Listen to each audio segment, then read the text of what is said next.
Hello and welcome. Thank you so much for joining me today.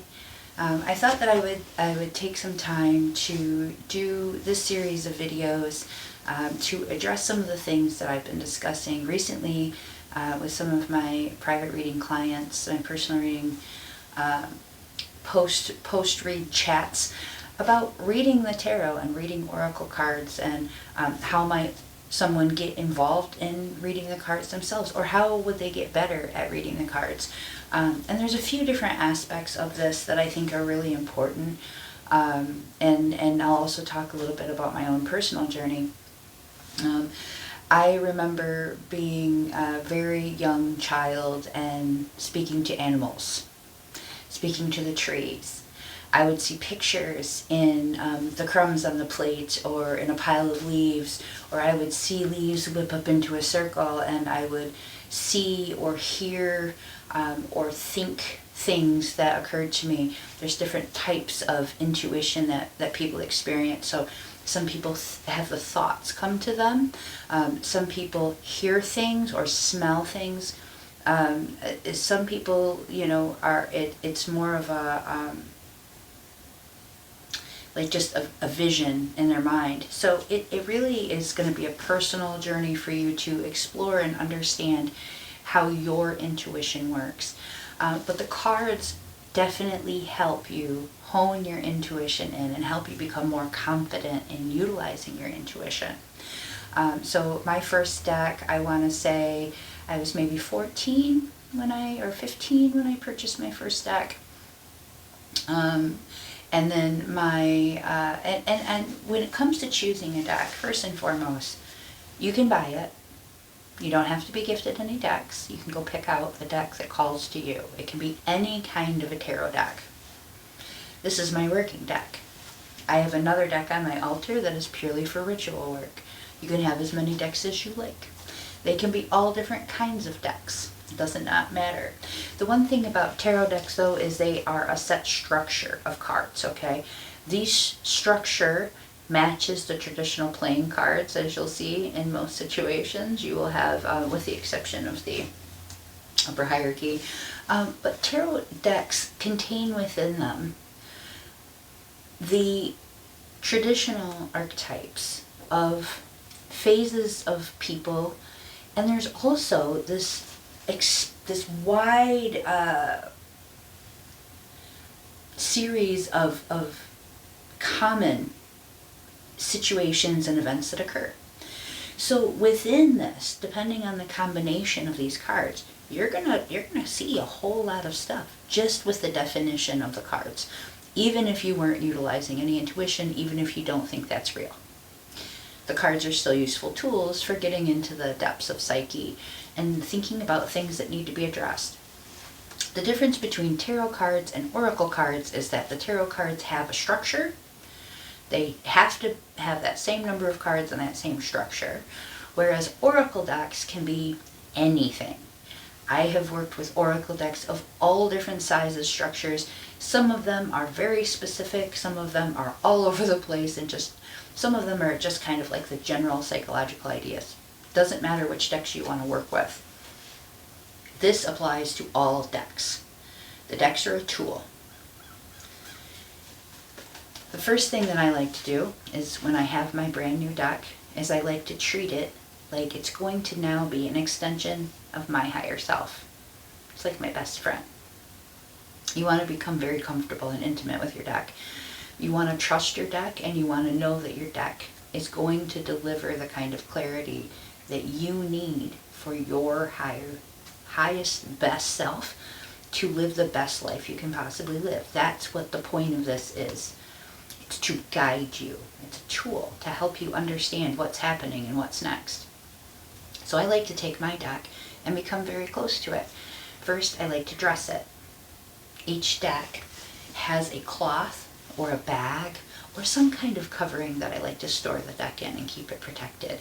Now, this is my working deck, so it often sits in a basket with its many tarot card and oracle card buds, because this is my working collection.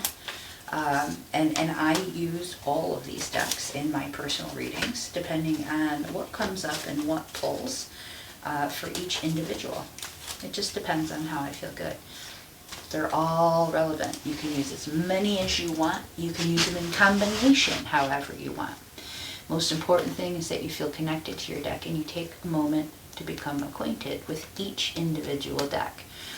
First thing I did was I dressed this deck and I gave it a close. I gave it a little sleeping bag. And then I took my deck in its beautiful little sleeping bag and I placed it under my pillow. The intent of this. My most receptive, intuitive, my most vulnerable state where I can receive the most is right before I drift off to sleep and right before I realize that I'm waking up, when you're in that kind of ethereal dream space.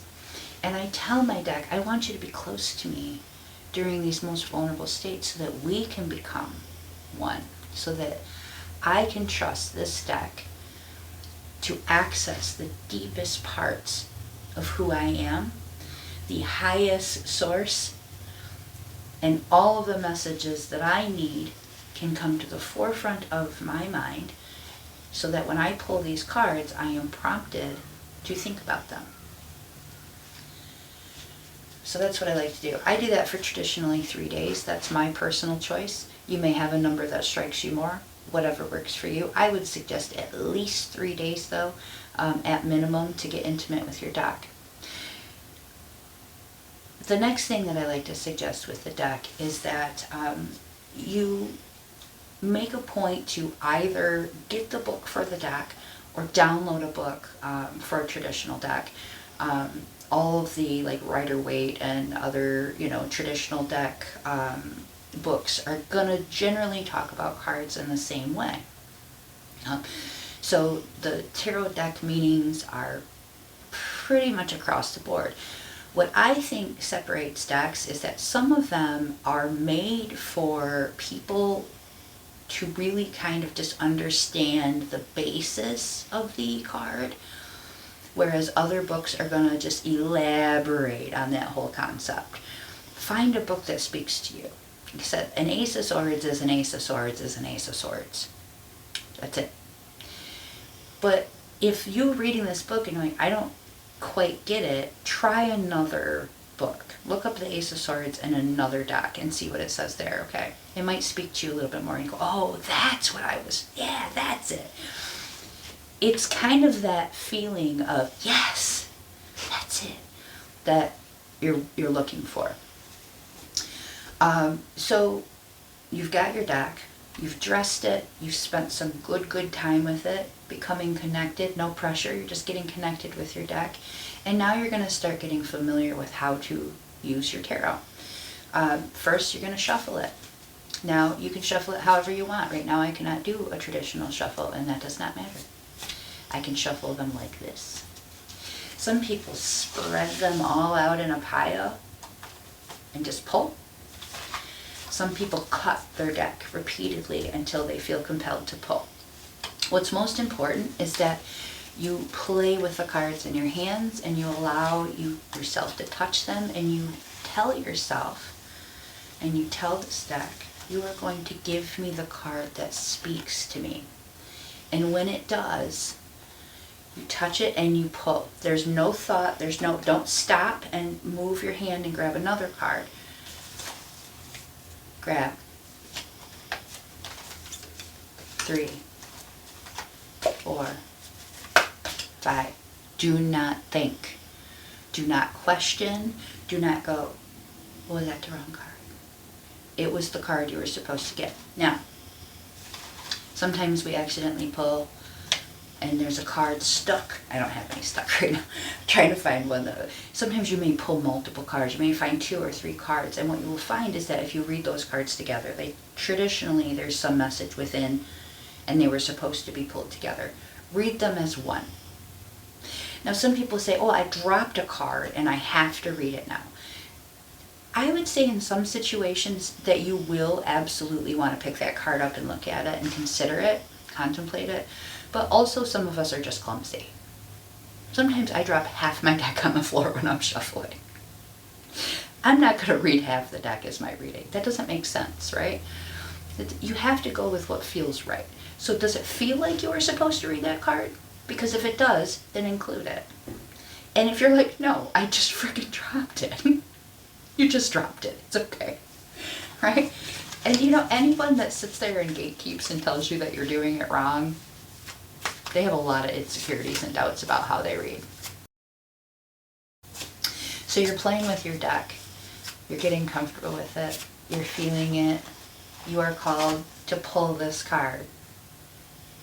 The first thing that I want you to do is it's called the contemplation. A lot of people use this exercise to just enhance their own lives every single day. So even if you're familiar with your deck, you may decide that you're going to continue that practice. I recommend that you continue whatever practice calls to you. But the first thing that you do in a contemplation is you spend 1 minute. It doesn't have to be a perfect 1 minute, but you spend at least 1 minute just looking at the imagery. Don't think about it. Don't look it up. Don't do anything at all. Look at the imagery. Imagery holds symbolism. All of this is supposed to mean something. So when you look at that card, I want you to pay attention to what's happening in the imagery first. As you're observing the imagery, what you will find is that your mind is kind of like going through all these situations and scenarios.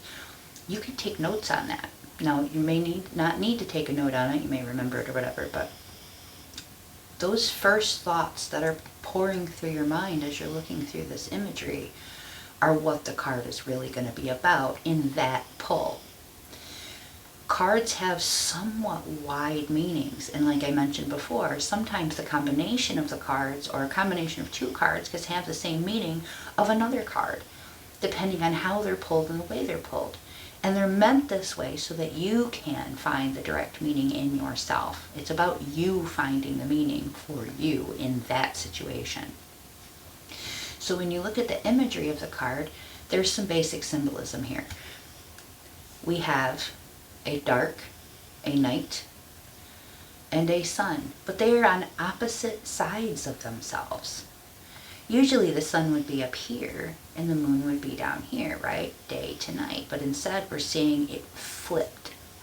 Everything is upside down.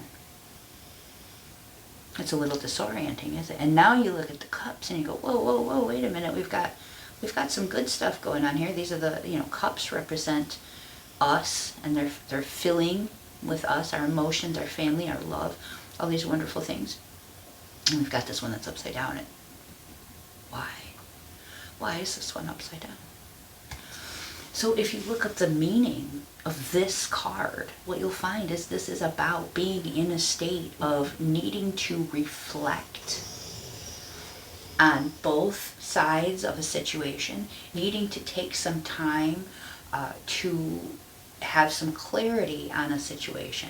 It's confusing.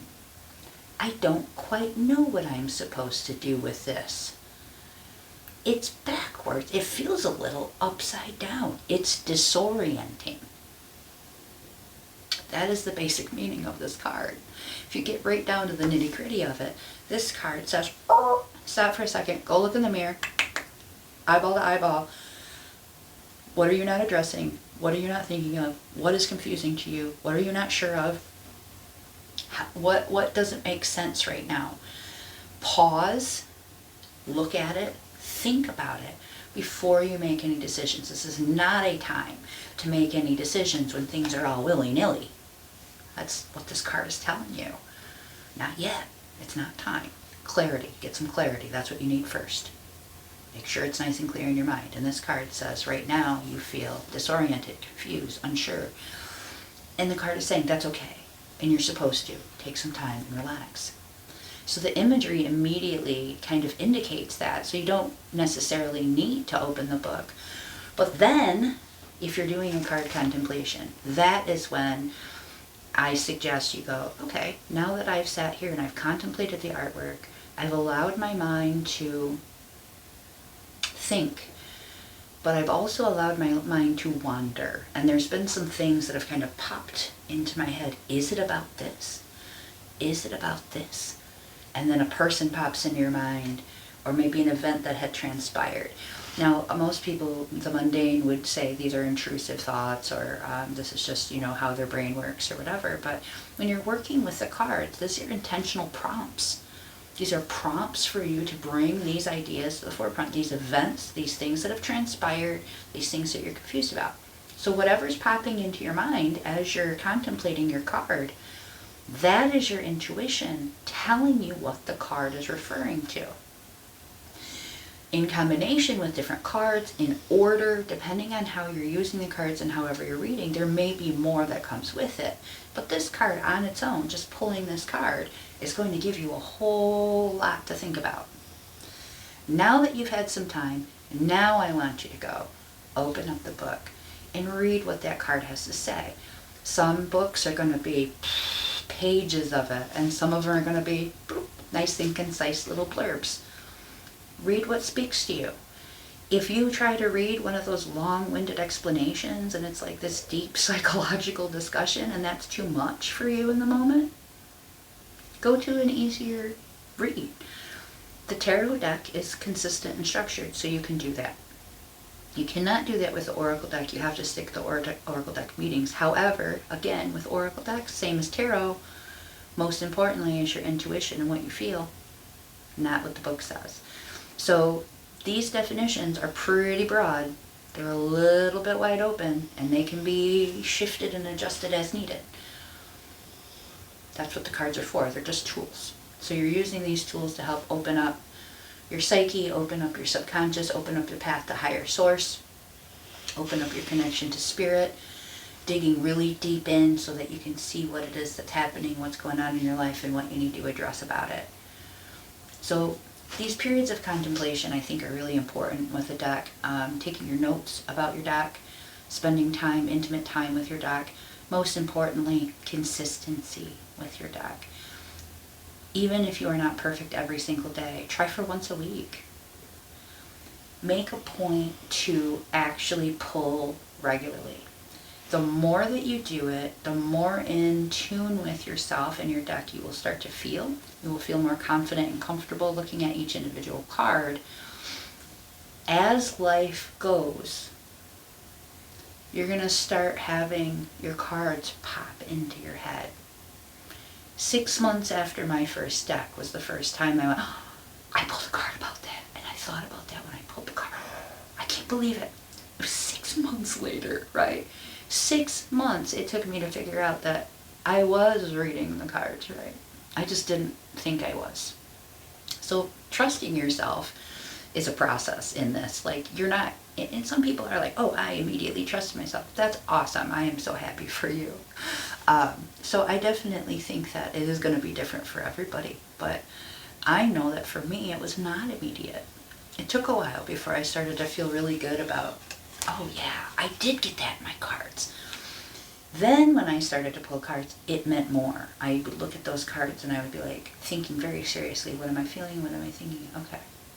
And I would make my notes, and then I would wait and see. And as it continued to transpire the way that I thought it was going to, I started to build a real confidence in my cards and being able to read them. That only comes from practice and consistency. Nobody is going to be a natural at it. There's a lot of doubt that starts in, and it's okay. You're just going to work through the doubt by practicing with the cards so that you can start to see how much they can offer you.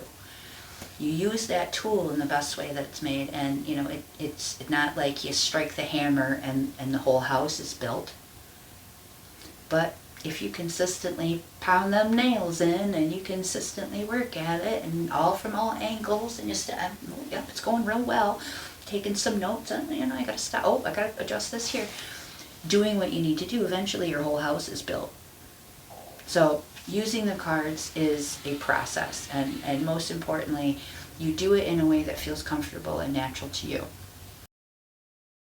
The other thing I want to address, because I did point out I have all these beautiful, beautiful oracle decks. Oracle decks are meant to be used in the same way. Some people find, I got two here, some people find that miracle is an achievement. These ones actually have little shortcut descriptions on them, and then if you go and read the book itself, it elaborates on that. But what I loved about some of these oracle decks is that once I had read the book on all the cards, I didn't need to keep referring back to it because it has this little suggestive prompt on the bottom with the title, so that I was able to like refresh my memory about that. But again, with the oracle, I did the same thing. I spent a lot of time contemplating each card in the deck, taking my notes. All of this information came to me in a lot of different ways. At first, intuition feels silly, and it's normal to feel silly. It's perfectly okay. And I really want to impress upon you that no matter what anyone says about what you're doing, no matter how you feel about what you're doing, if you feel it's silly, but yet you are still called to it, what you are fighting is not what you truly feel about. What you're fighting is what you are programmed to feel about it. It only feels silly because it's beyond the average explanation of many. Now, I've been studying the occult and esotericism for most of my life. I think the first time I ever started digging into the occult, I was about 9 years old. I had found a horror novel. It was actually like a suspense horror novel in somebody's box of books at a rummage sale. And in this story, the villain was using the occult. And I started seeing all these names and titles, and I was curious. They just struck out at me. What possessed me to read books that wasn't even the type of book that I would normally read already was a part of that intuition that I hadn't identified yet. Later, as I'm drawn to these names, that was another type of intuition. Why was I drawn to those names? What significance did they have?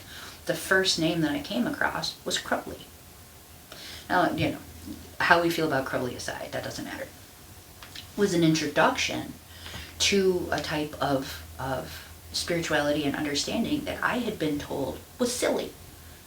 I was going to catechism class, and they're telling me, when I'm like asking questions, or in this other spirituality they talk about this too, and they're like, this is only the Bible. And I was like, but that's not true. There's other religions that are very similar stories. Like, doesn't that blow your mind? I'm like a 9-year-old, and they're like, we don't think she belongs here. Come to find out, as I dig deeper into this, I start to realize that that's very true. I had been told that what I was feeling and thinking wasn't possible because that's not something that Catholics believe. But in these other spiritualities, they do believe that people have intuition and that spirits speak to them, and all of these things are very natural and normal. So initially, I felt like what I was doing was silly and secret, and I couldn't tell anybody about it. I had to just, okay, let's see if that card happens. But as I got more in tune and comfortable with it, I was like, that's what's going to happen. And another note on for when it comes to like building your confidence with your reads, one thing I also highly recommend: take some time to get readings from other people that have experience. They have reviews, people recommend them. Talk to those people. Some of the most amazing information that I received was from another tarot reader, not myself. I was reading it and I was trying to read into it differently. And this is before I felt like I was more experienced. It was very early in my reading. I was still just reading for myself. This wasn't something that I was doing for other people. But I started getting readings from other tarot readers. And these other tarot readers were saying things that made a lot of sense. And then when I thought about the readings that I had done for myself, I did read that for myself. I just didn't quite feel it or understand it. Or I looked at it and I said, that's not me. And these other readers were like, yes, it is. So it kind of made me go, you know what, I need to trust my cards more. I'm not doing this in this way that, that feels like I'm being honest. And I think that's probably the most important piece of advice that I can offer you.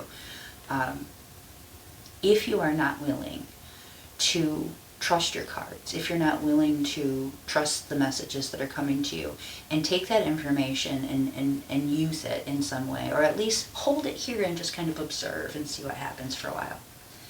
If you are not willing to look yourself in the eye about every aspect of yourself in your life and what you want, and be truly honest about it, the cards do nothing for you. They will not help you. You have to be willing to be open and honest about it. And we're talking deep, deep in there. We're talking like stuff coming up from the guts. Stuff that nobody else would know about you. Stuff that you have never uttered in your life. There were things that I have read in the card that if I told people, they would not believe me. Because they would be like, that's not you. But it was me, and it was true. I had to be honest about it in order to see it in the cards. But then once I did, it was like, oh yeah, that's me. So being honest about it. And another note, I do see, sometimes there's individuals that may come across my videos or another reader's videos, or maybe like the typed out written ones, the photo ones. I follow a lot of readers all over social media. If I consistently get really good stuff from them that feels very significant to me, I will follow them. Sometimes I'll read something and I'll go, that's not me. And it's not a ew or a scared or a fear or anxiety feeling where it's like, I don't want that to be true, so therefore it's not for me. Because that's a very different, I read it and I go, no, doesn't feel right. It's not a knee-jerk reaction. It's just that I read it and I go, that one's not for me. So if it says like, oh, it's for Virgo or Earth sign or whatever the situation, and you read it and you're like, this really doesn't feel like me. It's not that reader is wrong, okay?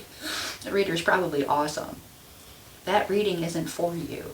They're doing collective reads and they're posting them on the internet. Not all of our readings are for you. So if you start listening to the video and you're like, this isn't me, go to the next one. It might not be today, it might be tomorrow. Sometimes when I'm doing collective readings, I'm pulling the cards and I'm getting like jumbles, like lots of information all at once. This jumble of information is why it's collective, and I have to then try to say, okay, well, there's a group of people over here that this is what this is referring to, and then there's some individuals that this is referring to, and then it's kind of like this for these people, and you got to try to organize that and make sense of it all. Sometimes it's too much for a reader to put into one reading, so they might focus on one group for the reading. But there are lots of other readers out there, so if you find other readers that resonate with you, do your readings and then go check them out and see what they're saying. Do some comparing and contrasting. It's actually a lot of fun when you're open to it and you're not afraid of who you really are and digging into that. And this whole thing is about your healing. It's about using these cards as tools to really dig into the things that are happening in your life, the things that you're thinking, the things that you're feeling, the things that you're experiencing, and really like putting the right kind of intention into it. You're going to evolve in how you use the cards, and you're going to become more confident in how you use the cards over time, and it becomes more of a community thing. The other thing that I like to suggest too is that try multiple decks or something along those lines. You can always like expand what you're doing. You can always play around with it. You can use it however you like. I don't like gatekeeping. I think it's anti what spirituality is for. People have to find their spirit, they have to find their guides, they have to find their intuition in their own way. My journey was all over the place. And so the way that I talk about things, all over the place. That's my journey. For others, they may stick to a specific practice, or they may have a specific pattern of how they do things, and that works for them, and that's amazing. There's no right or wrong here. And in fact, the more that I learn about the occult and I study esotericism, I realize that it's all right, because there can't be a wrong. It's not possible. What feels natural to you and what happens naturally to you is just right, and you can trust it. And until you learn to trust it, it's okay to take notes and just observe. You don't have to act on these thoughts and intuitions that occur. Just take notes and observe until you feel more confident with it. But you will, and with some consistency and regular practice, you will absolutely become very confident with your tarot cards. And still, as confident as I am with my cards, I get readings from others. So if you're not sure, if you feel, I don't know, maybe I could get more from someone else, support another reader, right? So I would love to hear from some of you about your personal journeys. What decks did you start with? What deck do you love? What helped you get started in the tarot? What helped you develop your intuition and become more confident about reading the tarot? You know, what were the things that stuck out to you initially? I'd love to hear from more of you in the comments. And if you have any personal questions that you would like to ask me, I would love to be able to answer some questions as well, and make some of the content about that as well. So, blessings be showered upon us all from the Most High. Thank you so much for joining me, and I hope this helped you.